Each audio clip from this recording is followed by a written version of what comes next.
Guess it? USA Baseball, Trey Turner winning the weekend? Oh, no. Okay. I barely watched the WBC. It was amazing. It was. The only at-bat I watched was Trey Turner's Grand Slam Saturday against Venezuela. That was pretty cool. But I was watching March Madness. I'm not going to lie. March Madness was pretty good this year. Yeah, it wasn't bad. The quality of play, whatever. But spirit of the game, the guys are going hard. A lot of upsets. But what a cover last night for TCU. What a cover last night. What about you? Philly Zoo texted me last night. I woke up to a text. I covered the 4.5. Unbelievable. How about the U? I got the U going far in the tournament. Sam Lubman sends me a text. Hey, Miami plays a 5:40. I'll call you after.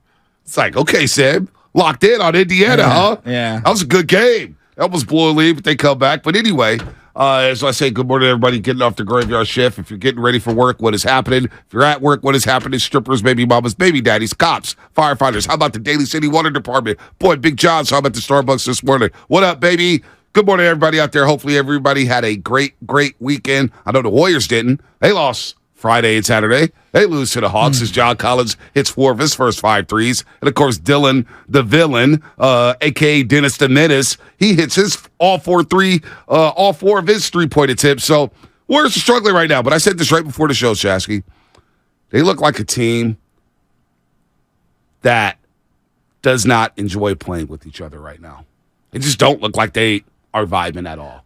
I don't get any of those vibes that we got last June, that we had in Japan, that they had in the lead up to the NBA Finals, the last 6 games of the regular season, the 18-2 start. I don't sense any of those vibes. Well, so it's interesting that you bring that up because remember, 2 weeks ago, Willard came in during crossover and was basically saying these guys don't like playing with Jordan Poole. Essentially, that's what he was getting at. Do you think it's the core guys, the 3 guys, don't like playing with some of the other guys, or do you think we have some turmoil amongst the 3 core guys? I don't think it's amongst the three core guys, Clay, Dre, and Steph.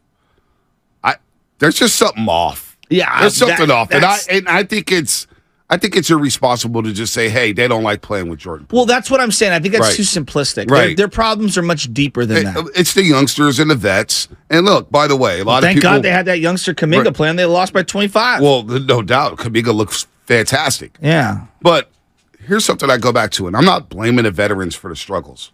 But the veterans Saturday night, they were outscored 104-52. The starters. The Warriors starters against the Grizzlies starters.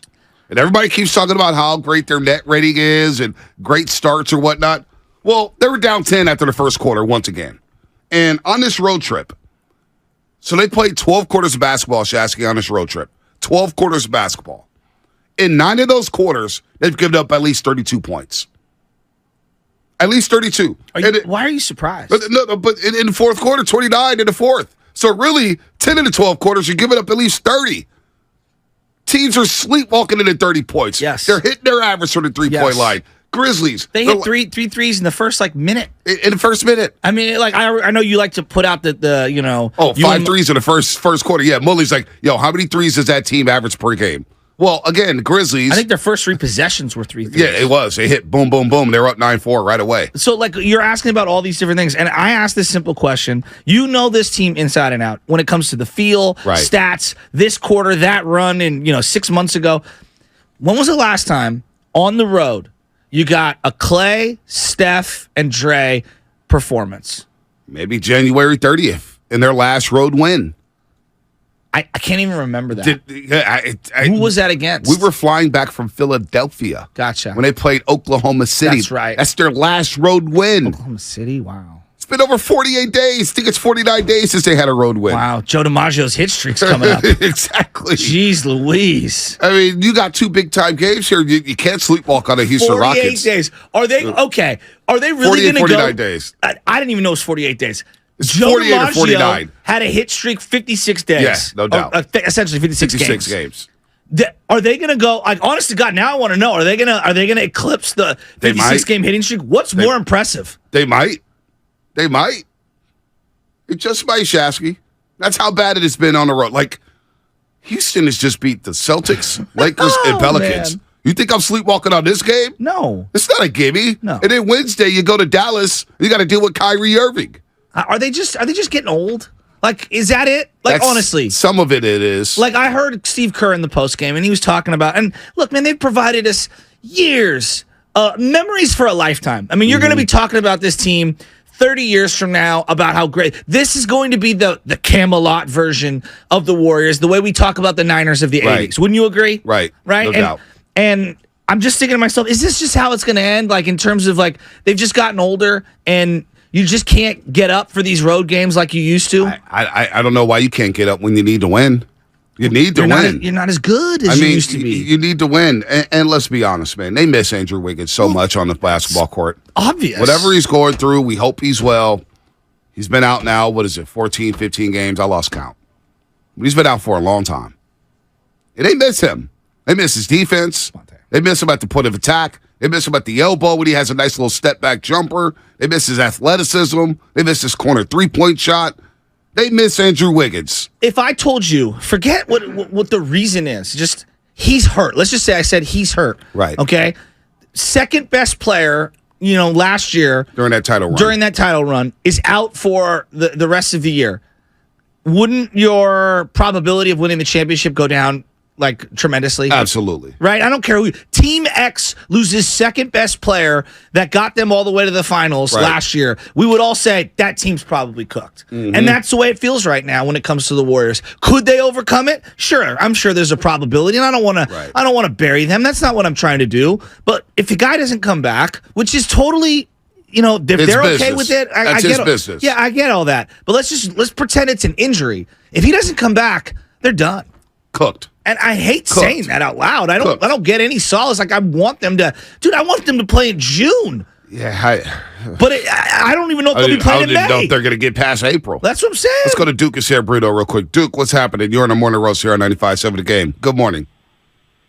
Hey, good morning, guys. I've been watching these games. I'm not a flag waver for Poole, but I tell you what, man, that guy is good. He's fast. I mean, he's a game changer. Jonathan Kuminga, what a great couple games. Totally agree. Kevon Looney just holds it down. And then I watch Clay. Clay should join local 3 brick masons because he's just forcing bricks up one after another, playing no defense. The bottom line is these guys don't play any defense, at least the old guys. Curry's not playing it well. Curry had the one time that he blocked the shot a couple games ago. He picks and chooses his spots. Right. The defense isn't there. Yeah. No, it's not. Not even close. And you're right about Klay Thompson. He's at a road trip to forget. 7-24 so far from the three-point line in this road trip. His 3 games so far. 6-16, 6-14. That's 12-30. It is 6-17. So that's 18-47 in the last 3 games for Klay Thompson. Has he just hit a wall at the end of the year for not playing for so long? Maybe you know what I'm saying? Like, not playing this deep?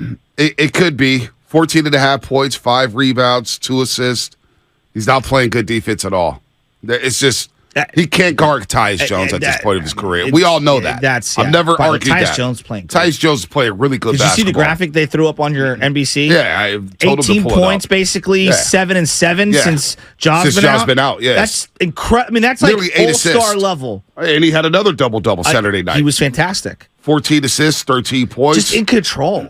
Really good player. Yeah. Better than I thought he could be in the NBA. He's really good. I like him. So Klay Thompson's not defending, so he can't just pick on Jordan Poole. Jordan Poole doesn't know his role coming off the bench. Who is defending? No, right. Nobody's defending. Okay. Nobody's defending. Let's we're going to phrase this. Let's phrase this right. Listen, I don't think anyone's playing defense. You give up 133 to Memphis, and they took the foot off the gas pedal. I know, with 3 minutes to go. The Atlanta Hawks cooked you.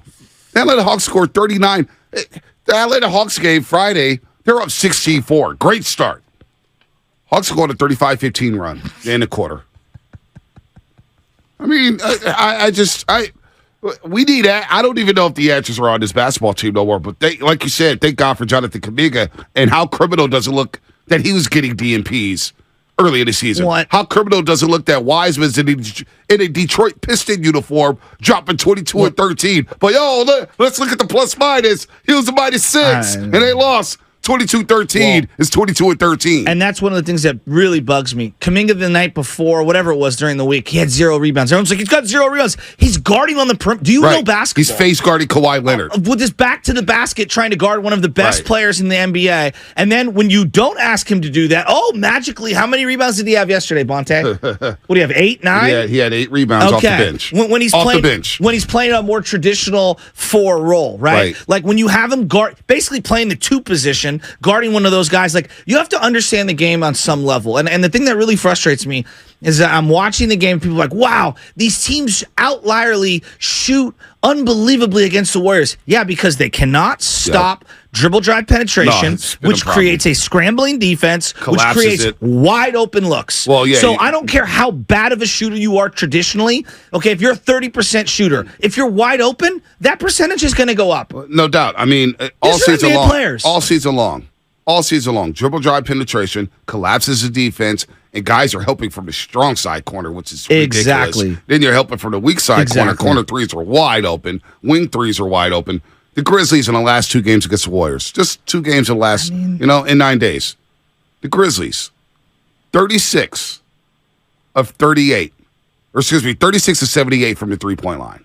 It's nearly 50%. Desmond Bane killed them. They went 18-40 the last time out against the Warriors just 9 days ago or a couple Thursdays ago. Yeah. And then on Saturday, they go 18-38. They bricked a couple at the end of the game. I mean, they are so comfortable against the Warriors at home. And they don't have Steve. So, and all the excuses that the Warriors don't have Andrew Wiggins, they don't have Gary Payton II.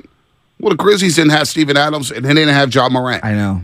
And they look very comfortable. Well, Jaren Jackson Jr., looks spectacular. Like, just take a step back, Warriors. That's the best game I've ever seen him play against the Warriors. If you play that kind of defense, you are going to be a candidate for Defensive Player of the Year every year. Yep. He is anticipation on what the Warriors were going to do. Draymond Green at the rim was so scared to go up with it, and rightfully so, because his ability to alter and block shots is next level. He's outstanding. Offensively, when he starts going downhill, he can finish with either hand, and he's going off the wrong foot. Dude, he's a freak. He will learn not to take so many threes. He's 23. He was 3 of 9 from the 3-point line. Yeah, I'm with you. And once he realizes that, you know what? I can go inside and get my game, get my shot all day long. Jaren Jackson Jr. is playing really. The month of March he's having is special. Is it? I didn't even know that. Yeah, well, we highlighted the game I watched. Yeah, we highlighted it coming into the game center. Yeah. It's like, wow, Jaren Jackson Jr. usually walks off the team bus with 4 fouls. Well, you didn't have to worry about that Saturday night. Yeah, full disclosure. Didn't watch a lot of the pregame like I normally do. It's a Saturday. Well, because it was Venezuela versus USA. And I was really into that. I'm not mad at you. I know. USA! And honestly, I was surprised the amount of people that were coming up to me. Baseball, baseball, baseball.